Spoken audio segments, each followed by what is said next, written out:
Os processos eleitorais no Brasil e nos Estados Unidos estão movimentando o debate político, principalmente porque Jair Bolsonaro é autodeclarado admirador do ultradireitista presidente norte-americano Donald Trump, que pode ser derrotado na eleição. Na entrevista central, o presidente do PSB, Carlos Siqueira, fala sobre a crise brasileira e o impacto do pleito dos Estados Unidos para o Brasil.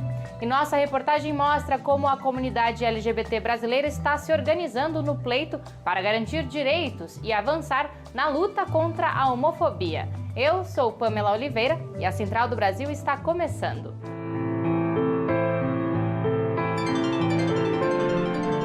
Central do Brasil.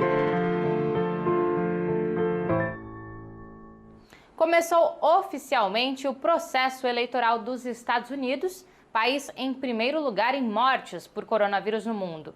A crise intensificou a polarização e os votos antecipados marcam o pleito. Mais de 90 milhões votaram antes da data oficial. O total esperado são 150 milhões de votantes, mesmo sem a obrigatoriedade do voto. O editor da Newsletter Ponto, Miguel Stede, analisa os impactos das eleições dos Estados Unidos para a política internacional brasileira. Embarque imediato. As eleições nos Estados Unidos deveriam ligar o sinal de alerta para Jair Bolsonaro. Donald Trump estava obtendo resultados melhores na economia do que o governo brasileiro, além de pertencer a um partido que tinha máquina, tradição e estava capilarizado nos Estados Unidos. Quanto a Jair Bolsonaro, as eleições municipais têm demonstrado sua dificuldade em nacionalizar o seu projeto.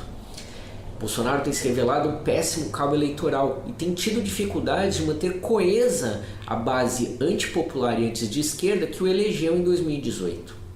Mas principalmente, Bolsonaro tem dificuldades na economia. Mesmo tendo sobrevivido à crise da Covid-19 e às ameaças de impeachment, Bolsonaro não conseguiu criar musculatura na economia do país em 2020. Seguindo a cartilha ultraliberal, o país está despreparado para enfrentar a crise econômica e social que deve se acentuar no próximo ano. Mais do que isso, Bolsonaro não sabe sequer quem estará no comando da economia, já que até o mercado financeiro parece ter abandonado Paulo Guedes.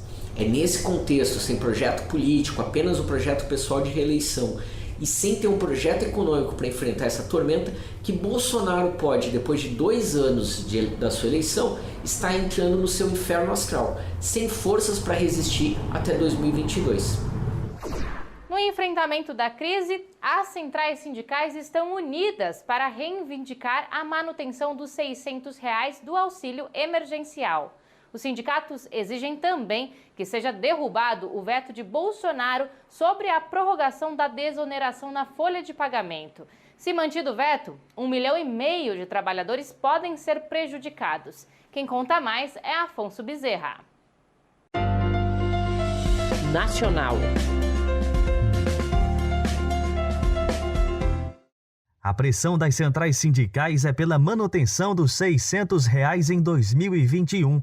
O governo, que já reduziu pela metade o auxílio, diz que não tem condições de continuar transferindo o valor para os beneficiários. Sem votação, a MP perde validade no final do ano e deixará sem renda mais de 60 milhões de brasileiros que hoje dependem do auxílio emergencial. Com atos presenciais e online, nesta terça-feira, dia 3, as centrais fizeram campanha pela manutenção do auxílio. Ricardo Patá, da União Geral dos Trabalhadores, analisa que se não houver a manutenção dos R$ 600, a previsão é de uma grave crise social no país. E se nós não tivermos aí uma possibilidade de manutenção de uma situação menos precária que a que estamos vivendo hoje, em janeiro, fevereiro, nós podemos estar justamente com o caos, com a violência, e é o que nos preocupa. As centrais também se mobilizam contra o veto do presidente Bolsonaro à continuidade da desoneração da folha de pagamento. Os trabalhadores defendem a medida, desde que haja manutenção dos empregos. Combinada com o auxílio, a desoneração ajuda a conter o derretimento do emprego e da renda durante a pandemia. De acordo com o IBGE, hoje são mais de 13 milhões de brasileiros desempregados. Sem a intervenção do governo para proteger as pessoas, avalia Adilson Araújo, da Central de Trabalhadores do Brasil. Não haverá recuperação da economia. Será muito ruim construir um novo normal com desempregados e miseráveis. Então, não há razões para a gente achar que isso tudo está resolvido. Não está, e o Brasil tem muita perspectiva de voltar, né, à rota do crescimento, ao ciclo inaugurado por Lula em 2002, que se perdeu fruto de um assalto, né? Os espetáculos culturais ainda estão reduzidos por conta da pandemia. E se você está com saudade de assistir a uma peça teatral, presta atenção na dica da comunicadora popular Agatha Azevedo. Parada Cultural. De hoje é sobre teatro. A gente está aqui no meio da sessão do Teatro Por Que Não, que é uma companhia de teatro de Santa Maria, no Rio Grande do Sul. Eles estão com a peça Isso Não É um Espetáculo, que é uma peça crítica que fala sobre a realidade brasileira, os desafios da arte nesse período e tudo que a gente pode esperar de um futuro próximo ou não tão próximo de fim dessa pandemia. Então vale a pena conferir. Além desse espetáculo, o Teatro Por Que Não também tem um canal no YouTube com várias peças, com várias intervenções teatrais e com contação de história para as crianças. Então fica a dica aí para esse período de pandemia, a gente continuar incentivando o teatro popular e incentivando a cultura no nosso país. O Brasil tem um novo recorde de candidaturas de pessoas LGBT+. A conquista é um passo na direção da representatividade e do reconhecimento das diferentes necessidades dessa população. O próximo passo é eleger mais pessoas gays, lésbicas, trans e bissexuais para incidir na política institucional. Vamos acompanhar a reportagem de Nayata Wani. Trilhos do Brasil.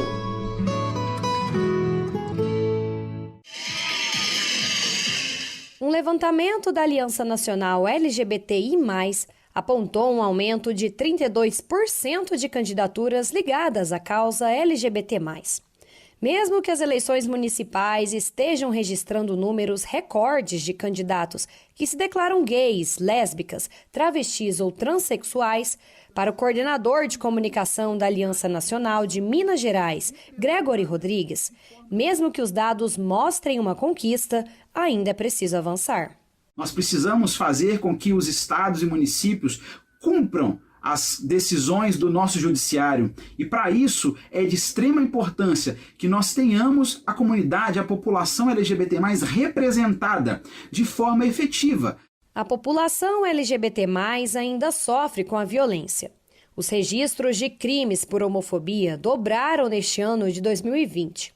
Números que fazem o Brasil ocupar o primeiro lugar no ranking mundial de assassinatos de transexuais.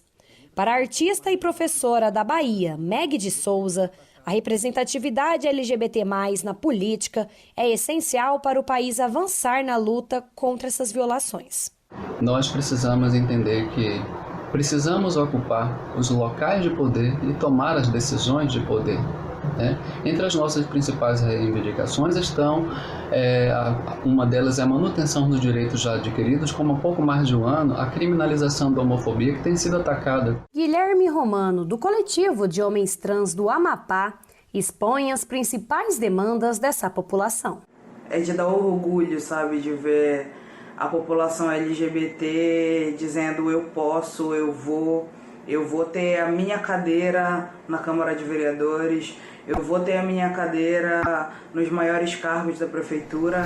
Submisso aos interesses da política dos Estados Unidos, Jair Bolsonaro pode ficar mais isolado internacionalmente caso Donald Trump seja derrotado nas eleições. Jonatas Campos conversa com o presidente do Partido Socialista Brasileiro, Carlos Siqueira, que fala sobre estes e outros assuntos. Vamos acompanhar. Entrevista Central. Hoje, nossa entrevista central conversa com o presidente nacional do PSB, o Partido Socialista Brasileiro, Carlos Siqueira. Presidente, agradecemos sua presença e já fazemos uma primeira pergunta. O país vive uma profunda crise econômica. Quais as principais propostas do campo progressista para superá-la? Olha, o retrocesso e a questão econômica que vive o país, que vem se arrastando desde 2016 também, né? Porque não podemos esquecer que em 2016, quando a presidente Dilma deixou o governo, já deixou o país em recessão e com 11 milhões de desempregados. E as promessas de mudanças, das chamadas reformas de natureza ultraliberal, elas prometiam diminuir, criar emprego e sair da recessão. E o que ocorreu com a aprovação dessas reformas? Primeira reforma trabalhista, um desastre e uma precarização do trabalho para criar emprego, e o desemprego aumentou. Segunda, a reforma da Previdência para que o país volte a crescer, e o país aprofundou a recessão. E todas as reformas, como a administrativa e agora, têm um único objetivo, que é permitir com que o país cumpra suas obrigações com o sistema financeiro nacional e internacional. O pagamento de uma dívida impagável que cresce como uma bola de neve e que o mundo da política não fala sobre ele, o que é mais grave. Parece que é um problema que não existe. Agora o governo está se preparando e pedindo a devolução de 100 bilhões do BNDES, pedindo a devolução de outros tantos bilhões da Caixa Econômica Federal, não para fazer, por exemplo, manter o auxílio emergencial, não para fazer um programa social, não para investir na infraestrutura do país, não para investir na melhoria da qualidade do ensino, não para manter e melhorar o Sistema Único de Saúde, que é a principal conquista social das últimas décadas no Brasil. Está fazendo isto para pagar 600 e tantos bilhões, quase 700 bilhões, ao sistema financeiro nacional e internacional. Nós estamos no mundo de uma ditadura do sistema financeiro e, portanto, esses partidos como os nossos, eles têm que estar atentos a esses aspectos, porque esse é o principal problema. E se vamos ver essa conduta desse governo ultraliberal, conservador e proto-fascista, ele vai nos levar a um aprofundamento imenso da crise econômica e da crise social, por consequência, obviamente.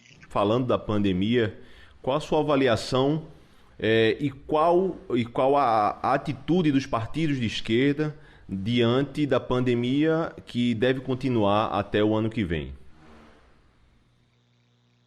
Penso que nós devemos continuar denunciando os crimes que se cometem e a irresponsabilidade que o Bolsonaro e seu governo cometem contra a população brasileira. A pandemia foi grave em muitas partes do mundo, mas ela é mais grave no Brasil e nos Estados Unidos, porque a direita, a extrema-direita, sempre flertou com a morte, não flertou com a vida, não flertou com a alegria, não flertou com a felicidade. A extrema-direita não pode nos surpreender, porque essa atitude dele é eternamente.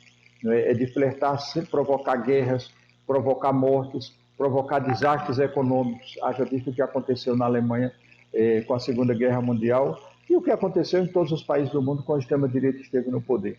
De maneira que nosso papel hoje, como oposição ao governo Jair Bolsonaro, é denunciar firmemente, é utilizar os fóruns internacionais para isso, é utilizar o Supremo, se valer do Supremo Tribunal Federal, como temos feito, como o PSB e também outros partidos de oposição têm feito individualmente ou conjuntamente, para garantir que o retrocesso não se aprofunde e que os direitos da população possam prevalecer sobre a visão desumana que tem o governo do senhor Jair Bolsonaro. Gostaria de falar das eleições dos Estados Unidos.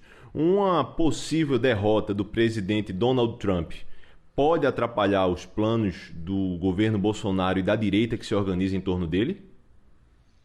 Olha, a derrota do Donald Trump nas próximas eleições, que nós esperamos e torcemos por ela, será um grande lenitivo no plano internacional para o mundo e para o Brasil em particular. Porque aqui a extrema-direita está muito apoiada nesse elemento desastroso para o mundo, não é? Então eu acho que esse vai ser um momento importante, inclusive pode significar uma virada no plano internacional em que a extrema-direita possa começar a entrar em descenso com suas políticas, inclusive genocidas, que têm se apresentado para o mundo da maneira como ele, como o Bolsonaro, tem tratado o problema da pandemia.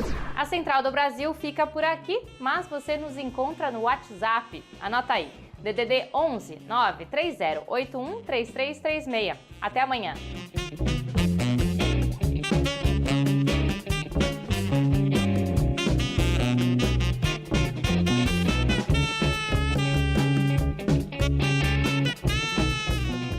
Central do Brasil, a rede de comunicação dos movimentos populares.